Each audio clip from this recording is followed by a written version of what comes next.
the fact that somebody might have cancer doesn't necessarily mean that there's a suffering. There's two kinds of suffering, I suppose.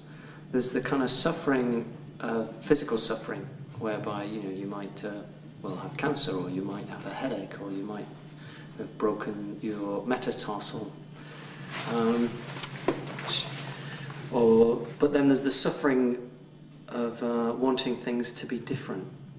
So, I have known people who have had cancer, and there's obviously the physical symptoms and suffering, but actually sometimes there's not the mental suffering. Depends on how they deal with it. In Buddhism they talk about this as the twin darts. There's the first dart, the bodily effect, but there's the other dart of sort of feeling sorry for yourself or wishing it wasn't that way. And so somebody's, how Buddhism, I think, could help somebody deal with cancer, or the idea of, it doesn't necessarily need to be the Buddhist view, but the view of just realizing, well, seeing into the fact that having a body leads to certain consequences, and one of those is going to be illness and death, and if we're lucky, old age as well.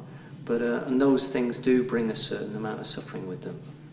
But there's the emotion of not wanting to get old or not wanting to get ill. That's a different kind of suffering. And I don't necessarily think you need to be a Buddhist to kind of have the wisdom to look at that. But hopefully as a Buddhist, the emphasis on reflecting on the nature of life is important.